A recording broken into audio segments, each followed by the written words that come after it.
Good evening. It is 5 p.m. and this is Today in YGK on CFRC 101.9 FM, broadcasting from Lower Carruthers Hall on Queen's Campus in Kingston, Ontario. Today in YGK is brought to you by your CFRC News Collective, Ara McCauley, Jessie Bell, and Jenny Hinch. CFRC's news programming is made possible by the generous support of the Community Radio Fund of Canada, the Local Journalism Initiative, Queen's University Career Services, and for our podcasts, Smith Engineering at Queen's University. I'm CFRC's broadcast journalist Ara McCauley, and here are your local news headlines.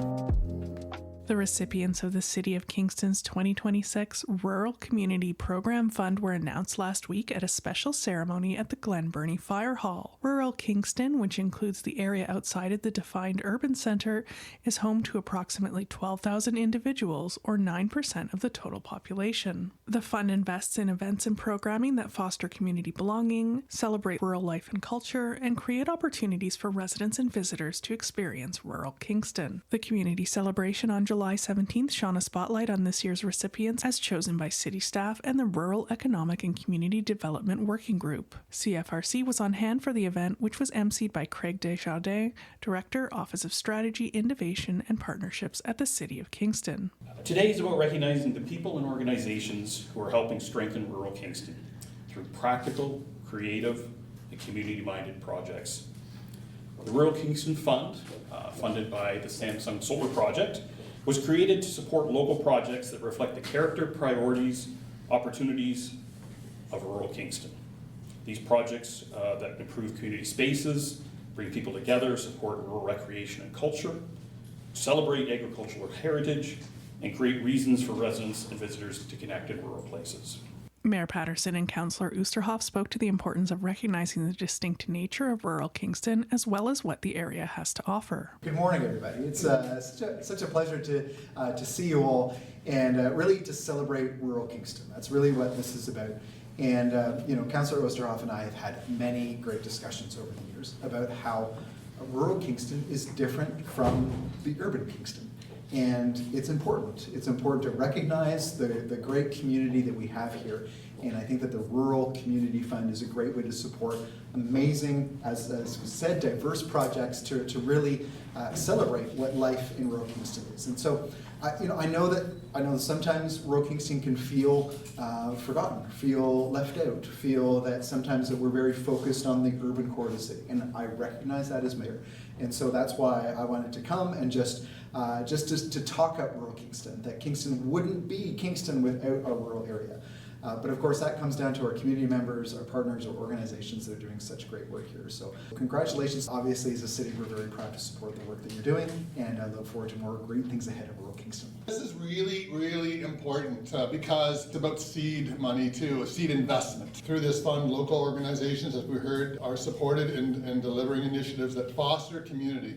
And that is the key for me and for this committee, and I think for council that supports this, is building our community and our rural residents. With the second year in funding, we are proud of the impact it's already had in our community. Last year's funding supported a variety of initiatives and brought people together, strengthening community connections, enhancing local assets. We want to build on this success for future years. This year's funded projects included a repeat recipient, Sounds of the Pines concert series, and 4 new projects including Pearson Park rink redevelopment, a well for a community garden, a 5-stand recreational shooting sport experience, and funds for reusable programming equipment. This year's funded projects demonstrate the breadth of rural Kingston, from food security, music and culture, youth agricultural learning, recreational tourism, and winter community infrastructure.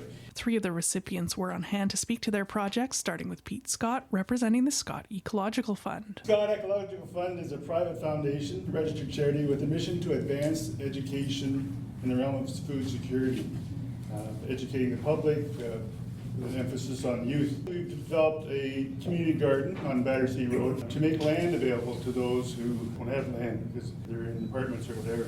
Of the 28 big plots, 3 meters by 5 meters, 15 are being used by community garden participants, and 7 are being used to produce food for St. Vincent de Paul, along with several other smaller plots. It's part of the City of Community Garden Network, but it's the only one that's not on public land. Well, we try to utilize rainwater collection on site. The recent summer drought period seemed to be getting longer and more frequent. So having a well on site will ensure that there's still a water source there for the community garden. If you know of anyone looking for land, there's some vacant lots available. We're a little late now, but get in line for next season. Mike Mandel spoke on behalf of Sandhill Presbyterian Church. Rural community churches struggle, as you all know. Attendance declined. Well, this is going to be our second annual this year, so we're very, very pleased. We had a great response last year. We had Kelly Trottier in playing the violin at our church, and it was pretty well packed. And then we had John McClurg, a local fellow, and he played also, and it was pretty well packed too. So we were very pleased with that. So we're quite excited about this year. Two members of the Kingston and District Trap, Skeet and Sporting Clays Club, Louie and Sandy, spoke to the impact of their funded project. We have about 140 members, but I'd like to say we're public, we're open. If someone wants to come and try it out, sure, sign up. We'll pair you with someone with experience. We can provide the shotgun shell. We are open. We're a very friendly club. So we're trying to promote the industry for more shooters in the future. It's a fun sport. The club is all volunteer driven. So if you're part of a group and you want to just try something different, I mean, yes, you can throw axes at a board, but for us, come try the shooting part. So we want to do a 5-stand, and I'll let Sandy get into that part. Hi everybody, my name is Sandy McCalden. Growing up, I had more broken shotguns in the gun safe than I'd had broken hockey sticks in the garage. So being able to find a place that is CFO certified and approved to shoot is important, and to be able to practice and just keep up on the sport. It's like finding a good golf course. To 5-stand, what we're looking for here is to offer another game. It's equipment heavy in one little area. The club's managed to put together multiple machines to give different presentations. We're not shooting paper, we're shooting clay targets. It goes bouncing around or it goes flying through the air and people try to shoot it, and we've made a sport out of it. People that are into hunting use it to practice, and some people just shoot to shoot. It's their golf game. So we're looking to buy a new rabbit machine. It's a type of clay thrower, and along that we will be updating the equipment to be more technologically up to date, so that we have RF remotes to do it rather than stringing extension cords everywhere. That'll just provide a little bit more difference for what we can offer here. Craig Desjardins spoke on behalf of recipients that were not in attendance, including the Thousand Islands 4-H Sheep Club and the Joyceville Rink Redevelopment Committee. And it's a new program. It's equipment for youth participants. This project will help purchase durable equipment for youth participants, including farm boots, show clothing, grooming kits, portable shade canopy, and a portable sheep pens. The intention is to connect young people, urban and rural, with agriculture, animal care, responsible food system, rural heritage. And this is just an incredible program. Anything that connects and educates our community about the incredible heritage and complexity and importance of agriculture is a wonderful project. So we certainly congratulate them on this great project. And last but not least, the Pearson Park redevelopment. Some of you may be aware that the park had became a little run down in years. A group of volunteers stepped forward and have done an incredible job of revitalizing that. We're very pleased to announce that we're providing funding of up to $5,000 to assist with many of sort of health and safety related, some improvements to doors, to access, padding around the rink, and again, just an incredible story of volunteers stepping forward and making a difference. That wraps up your headlines for this evening. Next up is Jesse Bell with your CFRC Sports Desk. This is part 3 of your OUA football season preview, brought to you by CFRC Power Plays. Today we're looking at the 9th place team from 2025, the Waterloo Warriors. A team touched by tragedy, the Waterloo Warriors showed a great deal of will and skill in 2025. A scrappy unit with some outstanding athletes in all 3 phases, the Warriors showed flashes of brilliance last year in narrow losses to Ottawa and Carleton. They upended the Varsity Blues on a last-second field goal to tally their first win of the season, before turning in a respectable effort in the Battle of Waterloo against Laurier. They faced Queens in their homecoming game, and that's when everything changed for the program. Late in the second quarter, starting quarterback Nick Orr was knocked out of the game by a hit from Justin Pace. This hit, which resulted in a lengthy suspension for Pace, had immense consequences for Orr, who may never play football again. The Warriors would rally around their injured quarterback and score one final win against the York Lions to finish 2-6 on the year. Honestly, pretty remarkable given the circumstances. let's take a look at their 2025 stats. They did finish 11th in the conference in points for with 137. That's about 17 points per game. They were 10th in yards per game with 359 and finished with 2,720 yards, also 10th in the conference. They were 8th in total pass yards with 1,901, and they were 6th in total rush yards with 969, about 121 per game. Not too bad. Now defensively, they did finish 9th in points allowed with 283, but this is a defense that is better than the stats would indicate. They were actually 4th in passing yards allowed per game with 263, and 9th in rush yards allowed per game with 168.8. They finished 6th, so right in the middle in total yards allowed per game, but once again, I think this defense is better than the numbers indicate. In terms of point differential, they were last in the conference with a minus 146. Largely because their offense, which once again dealt with some pretty major injuries, just couldn't string together consistent scoring drives, but I don't think that's indicative of where this team actually was. Over the last 5 seasons, in 2021 they had a 3-3 record, the final year of quarterback Trey Ford. In 2022, 1-7. 2023, bounce back year, finishing 3-5. 2024, 0-8, although I will say they were one of the better 0-8 teams I ever watched. And in 2025, they finished 2-6. So a lot of up, a lot of down, but I do think the program is trending in the right direction. Looking ahead to 2026, well, there are a lot of departures for the Warriors. Running back Quentin Springer, who I thought was one of the better players on offense, period, for them, has transferred to their crosstown rivals at Laurier. Wide receiver Romel Samuel Slocum is gone. Running back Anthony Miller, a long-standing Warrior, is gone. Backup quarterback Nolan Caban is done. Nick Orr, as we touched on, is likely out for the season. Thankfully, Waterloo does have a new generation ready to step up on offense, including quarterback Emmett Ward and running back Roy Vanderveen, who was an unquestioned bright spot for the Warriors last season. They also have the outstanding linebacker Michael Omoseni back, and I love watching Omoseni play. He is so fast, so instinctive, just a fantastic defensive player. The Warriors do have a tough 2026 schedule ahead of them. They play the Ottawa teams back-to-back before traveling to Kingston for what will surely be an emotionally charged rematch with the Gales. That's Queen's home opener. The Warriors have tough games against Laurier in the Battle of Waterloo, Windsor, and Guelph before closing things out with McMaster and York. And I do think Waterloo could beat McMaster, but I am going to give the Marauders the benefit of the doubt this year. I've got Waterloo going 1-7, but finishing in 9th ahead of York and Toronto.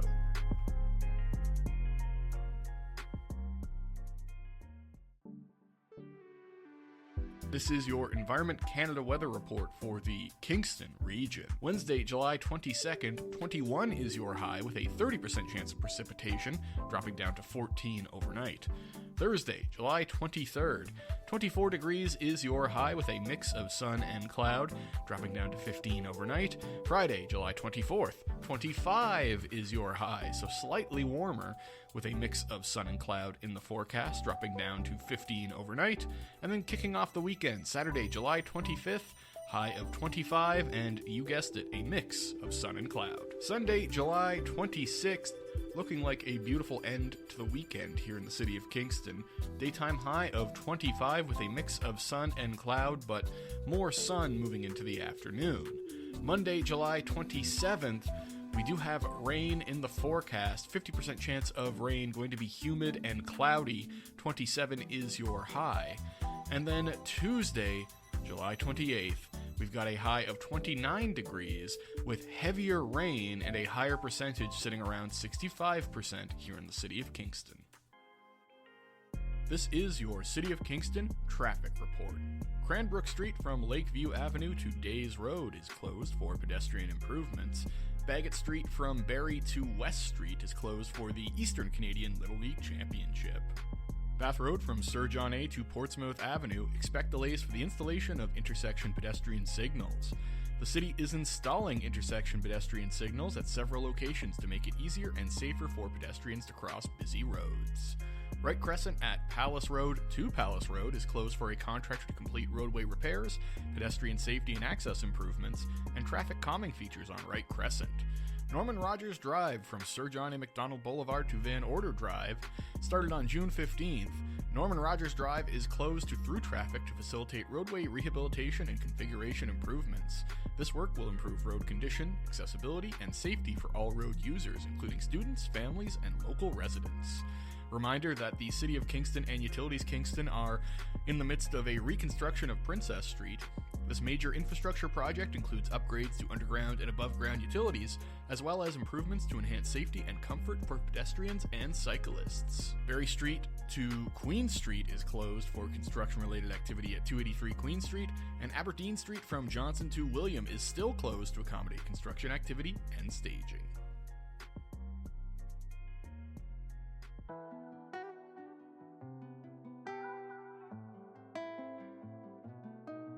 Hello Kingston, and welcome back to CFRC 101.9 FM, broadcasting from Kingston, Ontario. I'm CFRC's Community News and Arts Coordinator, Jenny, and this is your weekly events and concerts calendar brought to you by Flying V Productions.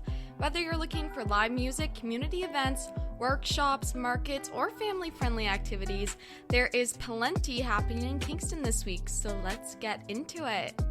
Wednesday offers plenty to do, beginning with silent reading on Sydenham Street before Games in the Square and the swinging summer concert series take over downtown in the evening. This week also features a free Movies in the Square screening of But I'm a Cheerleader. Music fans can watch Taryn McKenna and Vince DeBeal at the Belvedere Hotel, Sean McCullen at the Cove Inn, Fiverr at Many Moons events, and Luella as part of the Sound Waves concert series at Spicer's Dockside Grill, and of course an open mic at Timeout Bar. Thursday features the Kingston Public Market, a community picnic at Cultivate Arts Commons, a Princess Monaco film screening at Robert Sutherland Hall, and the Story Stitched in Fabric workshop at the Tet Center. Another Movies in Square screening following the School of Rock. Live music includes Rob Moore at the Cove Inn, Pete's Wolf Island Records musical review at Hotel Wolf Island, Sam Coons and Ryan Gallegly at the RCHA Club, Battle of the Bands, Punk vs. Metal at Daft Brewing, Spaced, Terminator and Anchor Lines at the Broom Factory, and the National Youth Orchestra of Canada at the Isabel Bader Centre. Friday is packed with entertainment. The off-season dance festival gets underway at Hotel Wolf Island, while Kicking It Country returns to the City Hall Amphitheater. Music highlights include River City Junction at the Cove Inn, the Celtic Kitchen Party as part of the Waterfront concert series, Tyler Brett Forks at Mayor's Creek Brewing Company, Marian Dexler Band at the RCHA Club, Mellow Lily at the Turnanog, and the Astros at the Toucan. Heading into Saturday, you can browse the Kingston Public Market, catch Chef Dimos at City Hall Amphitheater, enjoy Saturday sessions in Confederation Park, or take part in Vibrant Voices, a song circle for the 2S LGBTQIA+ at the Central Library. The off-season dance festival continues on Wolf Island. Live music includes Matt Dixon at the Cove Inn, Andrew Mack Band at Spicer's Dockside, Outskirts as part of the Waterfront concert series, and the Howe Island Rockin' the Rock 2026. Wrapping things up Sunday, the Memorial Center Farmers Market returns alongside the Cataraqui Indigenous Market in Confederation Park, as well as Yoga and Battery Park. Music includes Gerald McGrath at Finkel's Shore Park, Smellowship and Midnight Magic Rodeo Show at Hotel Wolf Island, Spencer Evans at Timeout Bar, Head Over Heels at the Cove Inn, Princess Towers with Ephraim Strange and Emily Steele at Hotel Wolf Island, and live band karaoke with the Oreos at the Merchant Tap House. That's your weekly events and concerts calendar for July 20th through the 26th. For more information on any of these events, visit CFRC website and keep it locked right here on CFRC 101.9 FM. The events calendar is brought to you by Flying V Productions, bringing live theater, comedy, and unforgettable entertainment to audiences across Kingston. Be sure to check out their upcoming shows and events throughout the season. I'm Jenny, thanks for listening and have a great week, Kingston! Thank you for tuning in to CFRC's local news programming. To revisit episodes of Today in YGK and listen on the go, be sure to head to our podcast network at podcast.cfrc.ca. Today in YGK is brought to you by the generous support of the Community Radio Fund of Canada, the Local Journalism Initiative, Queen's University Career Services, and for our podcast, Smith Engineering at Queen's University. Be sure to stay tuned for more CFRC programming coming up next.